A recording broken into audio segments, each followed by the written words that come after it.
Hi guys, welcome back to our channel Australia lo akka chelli. I hope everyone is doing well. నా పేరు భావన and నేనైతే సిడ్నీలో ఉంటాను. సో రీసెంట్గానే మా ఛానల్లో ఒక కొత్త వీడియో అయితే పోస్ట్ చేశాను. మనకి ఆస్ట్రేలియన్ ఇమిగ్రేషన్ ఏమేమి చేంజెస్ తీసుకొస్తున్నారు ఫ్రమ్ 1st July అని చెప్పి. సో ఆ వీడియో మీరు ఇంకా చూడకపోయింటే ఖచ్చితంగా వీడియో వెళ్ళి ఛానల్లో చూడండి. అండ్ ఛానల్ని సబ్స్క్రైబ్ చేసుకోకపోయింటే ప్లీజ్ ఛానల్ని సబ్స్క్రైబ్ చేసుకోండి. అండ్ ఏదైనా వీడియో నచ్చితే ఖచ్చితంగా లైక్ చేయండి. సో ఆస్ట్రేలియన్ గవర్నమెంట్ అయితే ఇంటర్నేషనల్ స్టూడెంట్స్కి రోజుకో షాక్ అయితే ఇస్తుంది. సో ఇప్పటికీ చాలా చేంజెస్ చేశారు కానీ ఇప్పుడు చాలా పెద్ద చేంజ్ అయితే చేశారనమాట. సో ఇది కూడా 1st July నుంచే ఇంప్లిమెంట్ చేశారు. మామూలుగా అయితే మనకి ఏదైనా చేంజ్ ఇంప్లిమెంట్ చేసే ముందు ఒక అప్డేట్ ఇచ్చి తర్వాత ఇంప్లిమెంట్ చేస్తారనమాట. సో ఏదైనా చేంజ్ ఉన్నప్పుడు లైక్ 1st July నుంచో లేకపోతే 30 July నుంచో ఇంప్లిమెంట్ అవుతుంది. ముందే అయితే మనకి ఇన్ఫర్మేషన్ ఇస్తారు. కానీ ఈసారి అలా కాకుండా సడన్ గా ఒక కొత్త చేంజ్ అయితే తీసుకొచ్చారనమాట. సో 1st July నుంచి స్టూడెంట్ వీసా అప్లికేషన్ ఫీ అయితే $710 నుంచి $1,600 చేశారు. సో అది లిటరలీ 125% అయితే పెంచారనమాట. ఆస్ట్రేలియన్ హిస్టరీలో అయితే ఇంత అప్లికేషన్ ఫీ ఎప్పుడూ లేదు. సో ఇదే ఫస్ట్ టైము. దీన్ని ఇంకా ఎక్కువ పెంచుతారేమో మరి తెలీదు. యాక్చువల్గా అయితే ఇది ఇంప్లిమెంట్ చేసే ముందు $2,500 చేస్తారని కూడా కొన్ని చోట్ల అయితే నేను చూసాను. సో హ్యాపీ అట్లీస్ట్ $1,600 చేశారు. 2,500 అంటే అది ఇంకా చాలా ఎక్కువ. ఇంతకుముందు $710 ఉండేది July 1st వరకు. కానీ July 1st మాత్రం గవర్నమెంట్ అప్డేట్ ఇచ్చింది అనమాట. ఇవాళ నుంచి $710 నుంచి $1,600 అయితే చేస్తున్నాము అని చెప్పి. అండ్ ఆ రోజు నుంచి అది ఎఫెక్ట్ లోకి వస్తుంది అని కూడా చెప్పారు. సో మీలో ఎవరైనా ఇప్పుడు స్టూడెంట్ వీసా అప్లికేషన్ ఫైల్ చేసేటప్పుడే మీరు $1,600 అయితే అప్లికేషన్ ఫీకే పే చేయాలి. సో ఈ చేంజ్ అనేది only student visa main applicant కే కాదు, దాంతో పాటు డిపెండెంట్ వీసా ఫీ కూడా పెంచారు. దాన్ని అయితే ఇప్పుడు $1,445 చేశారు. సో మెయిన్ అప్లికెంట్ కి $1,600 అండ్ డిపెండెంట్ ఒకవేళ 18 years అండ్ అబవ్ ఉంటే $1,445. ఒకవేళ బిలో 18 years లైక్ కిడ్స్ ని ఎవరైనా తీసుకొస్తుంటే డిపెండెంట్ గా వాళ్ళకి $390 అయితే పే చేయాలి డిపెండెంట్ వీసాకి. సో టోటల్ గా ఒక ఫ్యామిలీ వీసా అప్లై చేసుకుంటే మెయిన్ అప్లికెంట్ కి $1,600 ప్లస్ డిపెండెంట్ లైక్ పార్ట్నర్ కి వైఫ్ ఆర్ హస్బెండ్ కి $1,445 అండ్ ప్లస్ ఇద్దరు కిడ్స్ ఉన్నారు అనుకోండి $390 + $390. సో ఒక ఫ్యామిలీ విత్ 2 kids వస్తే మొత్తం కలిపి ఒక $4,000 వీసా అప్లికేషన్ ఫీకే పోతుంది. సో ఇలా వాళ్ళు డిపెండెంట్ గా వచ్చే వాళ్ళని కూడా తగ్గిద్దాం అనుకుంటున్నారేమో, మరి నాకైతే ఐడియా లేదు. సో ఈ $710 నుంచి $1,600 అయితే ఆస్ట్రేలియన్ డాలర్స్ లో అనమాట.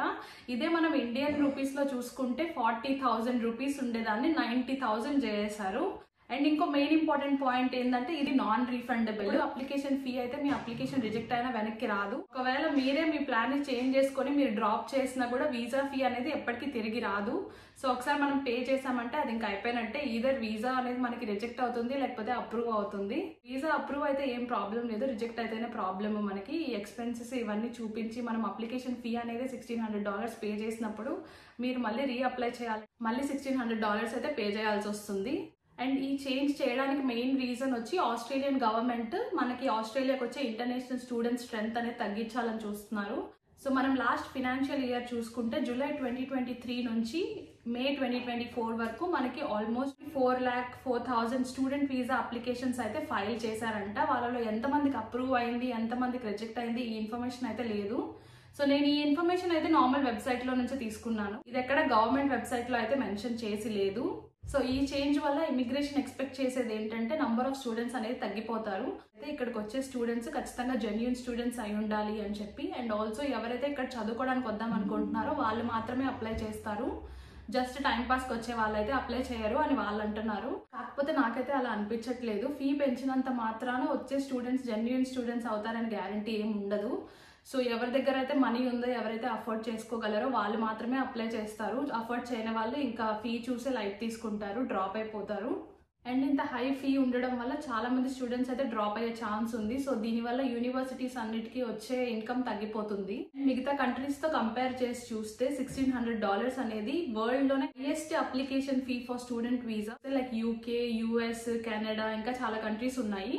సో అన్నిటితో కంపేర్ చేసి చూస్తే ఇప్పుడు ఆస్ట్రేలియా చార్జ్ చేసేది వరల్డ్ లోనే హైయెస్ట్ అప్లికేషన్ ఫీ. కంపేర్ చేసుకొని కూడా స్టూడెంట్స్ తగ్గిపోయే ఛాన్స్ ఉంటుంది. ఎందుకంటే యూకేనే $900 చార్జ్ చేస్తుంది like in Australian dollars. Compare చేస్తే $900 కి $1,600 కి చాలా డిఫరెన్స్ ఉంది. నేనైతే ఈ అప్డేట్ చూసినప్పుడు నిజంగానే షాక్ అయ్యాను. ఇది కరెక్టా కాదా అని చెప్పి చాలా సార్లు అయితే చెక్ చేసుకున్నాను. ఎందుకంటే $710 ఏంటి, $1,600 చేయడం ఏంటి, చాలా టూ మచ్ కదా అని.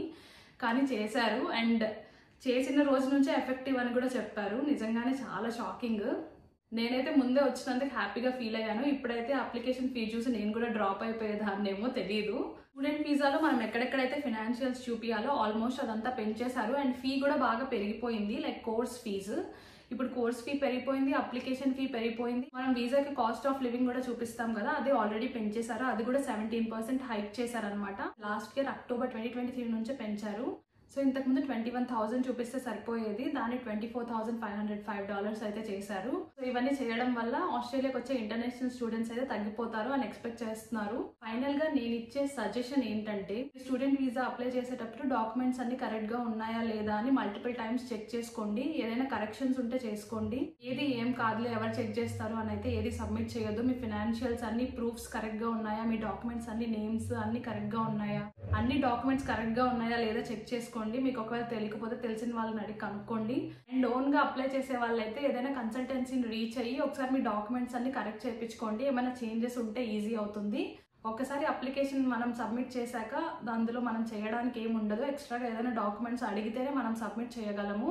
ఒకవేళ అలా చేయకుండా వాళ్ళు డైరెక్ట్గా రిజెక్ట్ చేస్తే మన దగ్గర ఇంకేం ఆప్షన్ ఉండదు.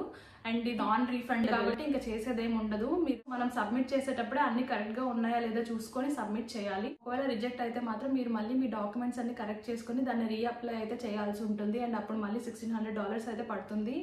సో ఫస్ట్ టైంలోనే వచ్చేలాగా చూసుకోండి. ఐ హోప్ మీకు ఈ ఇన్ఫర్మేషన్ హెల్ప్ అవుతుంది అనుకుంటున్నాను. So be careful while applying for student visa. మొత్తం కరెక్ట్గా చూసుకోండి. అండ్ హోప్ఫుల్లీ ఇంకేం చేంజెస్ రాకుండా ఉంటే బాగుంటుంది. ఇప్పటికే చాలా మంది ఆస్ట్రేలియా ఎందుకురా బాబు ఇంకేదైనా కంట్రీ చూసుకుందాం అనుకుంటుంటారు. అండ్ చాలా మంది అయితే అప్లికేషన్స్ ఫైల్ చేసి రిజెక్ట్ అవుతుందా అప్రూవ్ అవుతుందా అని వెయిట్ చేస్తూ ఉన్నారు. సో ఆల్రెడీ అప్లై చేసిన వాళ్ళకైతే ఆల్ ద బెస్ట్, మీకు అప్రూవ్ అవ్వాలనుకుంటున్నాను. అండ్ ఒకవేళ చేసే వాళ్ళైతే జాగ్రత్తగా చూసుకొని చేసుకోండి. I hope you all like this video. So మా వీడియోస్ నచ్చితే ప్లీజ్ లైక్ చేయండి అండ్ ఛానల్ని సబ్స్క్రైబ్ చేసుకోండి. థ్యాంక్స్ ఫర్ వాచింగ్ ఆ video. See you all in next video. Bye.